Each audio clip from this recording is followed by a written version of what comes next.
Salut les amis des montagnes, je suis avec Thomas, le directeur du Clermont-Ferrand, qui est une nouvelle fondation qui s'est créée, qui est basée à Lourdes. Et on va tout petit peu parler avec Thomas sur ce que c'est Clermont. Allez, à tout de suite.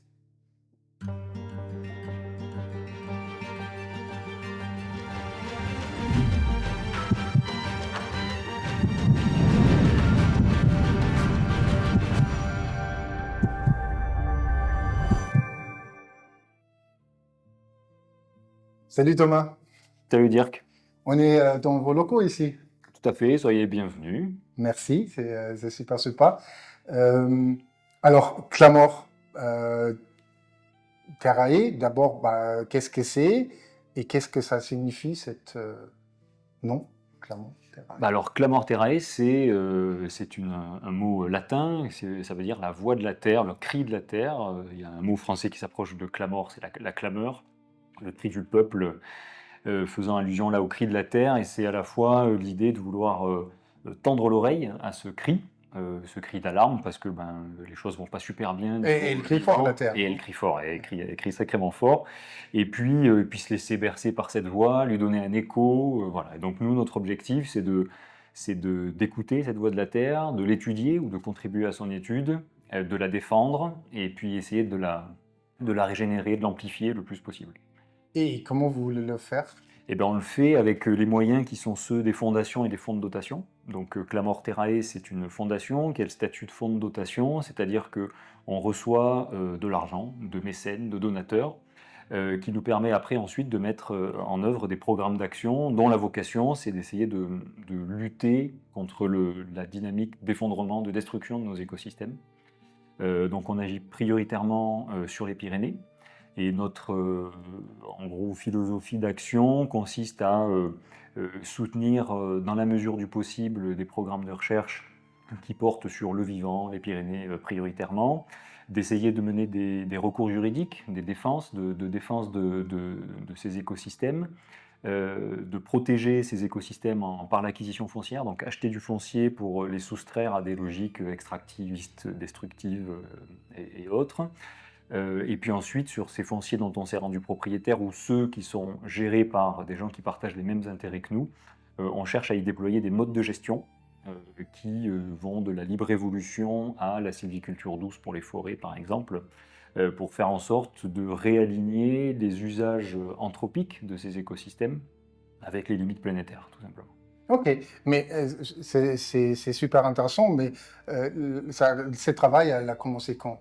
Alors, la fondation a été créée à l'été 2024 par Denis Clément, qui est enfin, à l'initiative de Denis Clément, qui est un naturaliste amateur, passionné des Pyrénées. C'est lui qui fait un peu des épisodes, on peut regarder sur LinkedIn, non? Exactement, Oui, je vous oui. encourage à aller sur LinkedIn d'ailleurs Ouais. pour voir une petite rétrospective de son parcours et de ce qui lui a donné envie de créer cette fondation et de l'esprit dans lequel il a voulu le faire. Et donc Denis a posé les bases de cette fondation à l'été 2024 et puis c'est petit à petit entouré d'une équipe, on est 4 aujourd'hui à mettre en œuvre le programme d'action que je viens de décrire. Ok, et là, dans cette première année, hein, plus ou moins, c'est quoi le premier grand truc que vous avez arrivé de faire? Et ben, on a un petit peu avancé sur les points que j'ai cités précédemment, c'est-à-dire que sur le volet acquisition foncière, par exemple, à l'aide de nos partenaires, on a pu mettre sous protection à peu près 400 hectares de foncier, donc en Ariège, dans les Pyrénées-Orientales, dans les Hautes-Pyrénées. On a contribué au soutien de plans de gestion qui étaient gérés notamment par les conservatoires d'espaces naturels qui étaient un petit peu en souffrance, déficit de financement, et donc on est venu soutenir ça.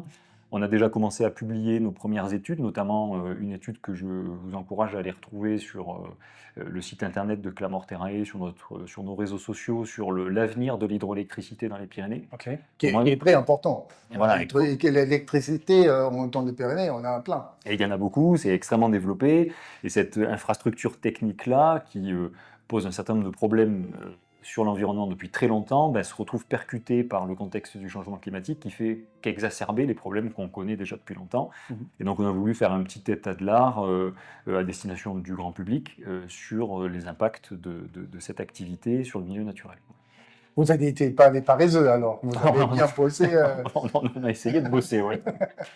Et l'année prochaine, le grand truc pour 2026 et 2027, ça serait Alors, quoi? l'année prochaine, donc, on a L'année prochaine, l'année 2026? 2026, on est en janvier Janvier. 2026. Donc, pour l'année 2026, donc, on a déjà identifié les programmes sur lesquels nous, on souhaitait travailler, produire des études. Donc, on va travailler notamment sur la question de l'agrivoltaïsme, qui fait peser quand même de très très forts risques d'artificialisation à très grande échelle de foncier naturel ou semi-naturel.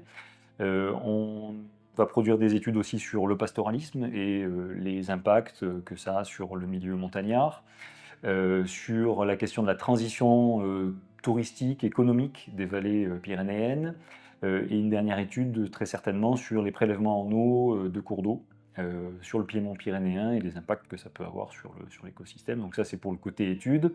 Ensuite, on va procéder cette année aux premières acquisitions en propre Clamor-Terrae, c'est-à-dire des propriétés qui seront celles de la fondation et sur lesquelles on aura les coups des franges pour déployer les modes de gestion auxquels je faisais allusion tout à l'heure.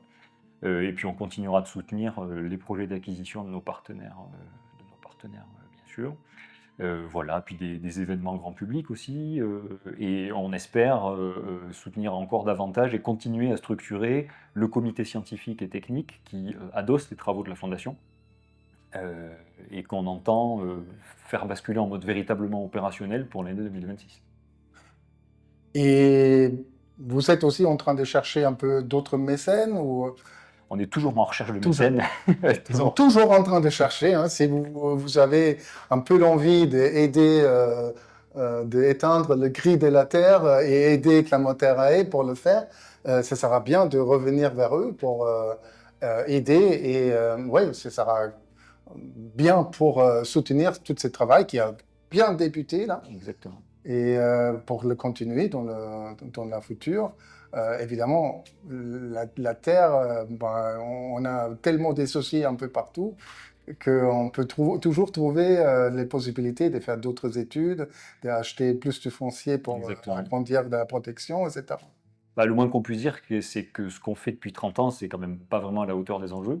Ouais. Donc il faut à la fois massifier ce qu'on a fait par le passé, et puis s'interroger un peu sur le sens de notre action, et puis se demander pourquoi ça a produit si peu d'effets finalement. Ouais. Pourquoi est-ce qu'on n'a pas parvenu à enrayer cette dynamique? On arrive à boucher des brèches de ci, de là, et heureusement qu'on le fait, sinon la situation serait bien pire, mais le constat est effectivement pas glorieux, donc il faut à la fois changer notre façon d'agir et augmenter notre pouvoir d'action. Ok, bah, super Thomas pour ces explications.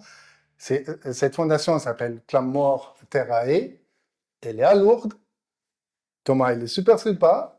Contactez-lui si vous avez d'autres questions alentour de cette fondation et surtout de travail qui est fourni par cette fondation. Et on va peut-être entendre des bonnes choses dans les années qui viennent par Clamor. C'est sûr. C'est sûr, ben, voilà, c'est sûr.